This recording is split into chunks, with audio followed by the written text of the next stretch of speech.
So I'm Mike Anderson. I'm at the University of Illinois in Champaign, and I'm going to give just a brief talk on how we're using Parsl and FuncX to kind of streamline some of our workflows for the project we're working on here. I'm working at a center called CESD, located in CSA, which is a DOE-funded center. Essentially, we're charged with establishing a suite of physics-targeted experiments for model development, validation, integration, and UQ. And here we're using something that we're calling MergeCom to do this. And essentially, what we're doing is simulations of internal flow of scramjets. These are large, high-performance computing simulations on large clusters with somewhat complicated workflows, although not pleasingly parallel as some of the other applications that have been presented so far. The workflow itself can be cumbersome, and so using a workflow management tool is advantageous to help streamline those. I'll just give a quick overview of the project and the simulations I'm running, and then how we intend to, or how we are using Parsl and FuncX to kind of help with the workflow. So this is the experimental setup. There's a high-speed shock tube with this central combustion chamber here. And essentially what happens is high-speed flow goes from right to left, and it gets lit on fire, and it heats up this surface in the back of the cavity. And that response of that surface is what we're essentially trying to model here. What we're given is just a very basic view of the actual experiment. So we're given the geometry of the facility, some flow conditions, pressures and temperatures, as well as mass flow rates of oxidizer and fuel, and the composition of the fuel material. And essentially say, given these things and some material properties of the sample that sits in the back of the cavity, we're charged with predicting some quantities of interest. So we're looking at the material temperature history as well as mass loss of the sample during a single run. There's also some secondary quantities of interest that we look at, characteristics of the flame, pressures in the facility on the walls, as well as gas dynamics, so shock angles and such. These are things that we can inspect or pull out in post-processing. Just a real brief touch on the code that we're using. It's something that's being developed in-house. It's a discontinuous Glerkin finite element solver, solves compressible Navier-Stokes with combustion source terms. One thing that's unique about this code is that the MergeCom layer is actually built on top of a rather complicated computer science layer that tears the code apart and reconstructs it to be efficient on whatever particular platform that we're using. I won't go into the details of that at all. It's honestly a little bit over my head. But I'm happy to answer questions if anybody is interested in what we're actually doing there. But from my point of view, I'm really interested in the governing equations that I'm solving here in the upper left, and that is the compressible Navier-Stokes with combustion. So to solve this problem, we have a coupled two-way simulation with MergeCom and something we call merge heat, which essentially handles the heat transfer into the solid wall. We have a surface state that's passed between the two, the temperature, the species concentrations, and eventually the surface stresses. They're going to pass the microscale physics models to assess the surface degradation. Those results of simulations are post-processed to assess the quantities of interest.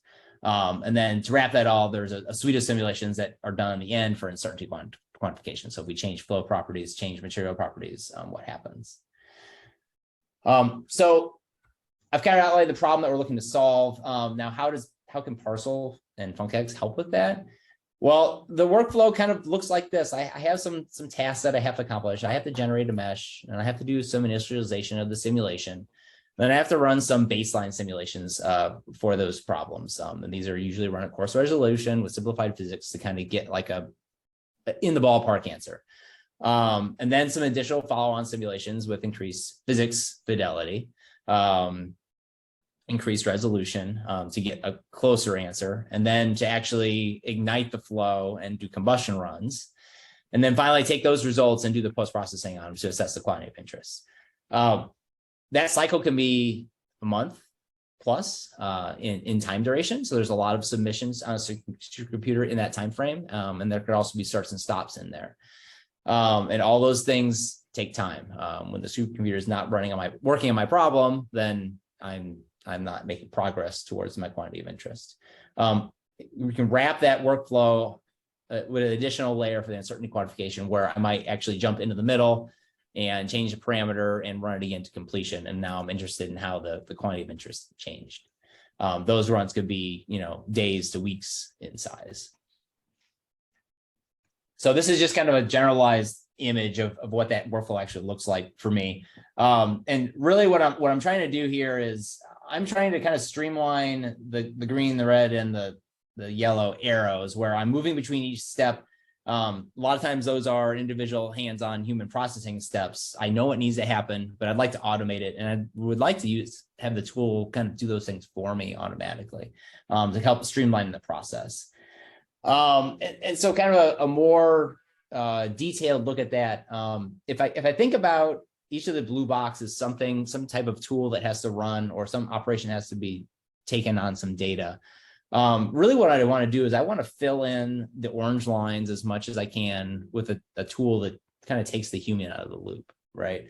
So I can automate these processes, and so I can get to my result quicker.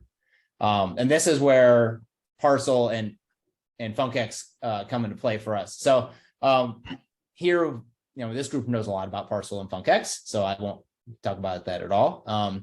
But the target workflow here is to automate the pre-processing, the compute, and the post-processing workflows. The cherry on top of that is that I would like that to be distributed across platforms. So I'd like to run all these things from a centralized place local to me. And I'd like to kick off these jobs on the computing resources that I have access to. These are some DOE lab machines. And then I'd like to do whatever post-processing needs to be done on those machines and bring that data back to a centralized location so that I can look at it easily and kind of take that manual post-processing step out of the equation. So where are we at to date? So I've been working with Doug Friedel, and he has taken my basic driver for doing this simulation and enhanced it with Parsl.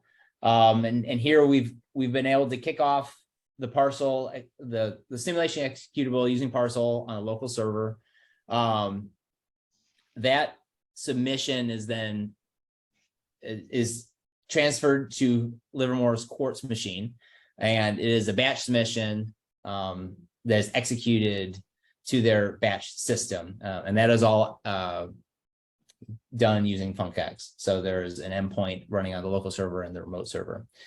Once that's completed, then we've been able to successfully transfer the simulation data back from Quartz through Globus to our local server. And this has been a big step forward. So what are the next steps that we're looking to do here? I would like to be able to also transfer not just the end simulation data, but simulation data that's being generated in progress.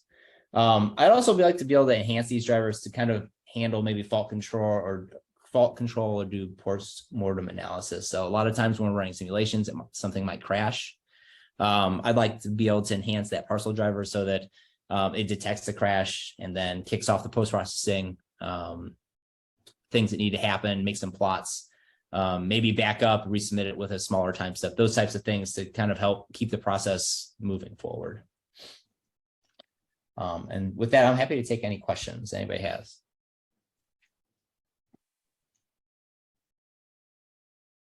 Mike, I have a quick question. In one of the slides, you had shown that you do a baseline ballpark simulation. Like, is that for the human, or is that result used downstream? So the baseline simulation is to do, oops, I think I went past it here. It's hard to get the actual initialization, a stable initialization.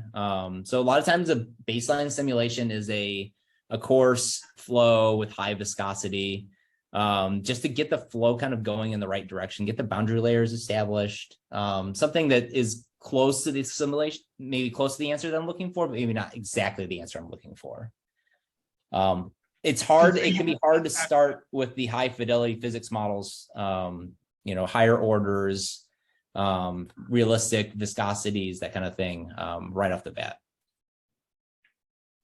So it's kind of like a step in the simulation. So the baseline simulation might run for a week to get to an initial flow state, and then you might slowly increase the simulation fidelity by adding models, maybe one submission, one day at a time, or something like that. I see. So you would choose to do the next part. So there is a human between those steps. Yeah. There doesn't need to be.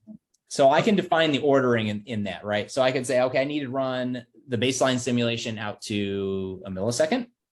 And then I want to run maybe 10,000 cycles, and each 10,000 cycles will be a new submission where I enable one additional model so I don't, perturb the flow too much. And then I need to run that again for some set time that I can define. And so I think, Mike, the key thing here is that the simulations are following each other in time. There's not one that's replacing another one. That's correct. Yeah. Now, if you look at the uncertainty quantification runs, those actually could be occurring simultaneously, where I change a bunch of parameters, submit a bunch of jobs. But no, these would be large parallel. Each would be its own large parallel job.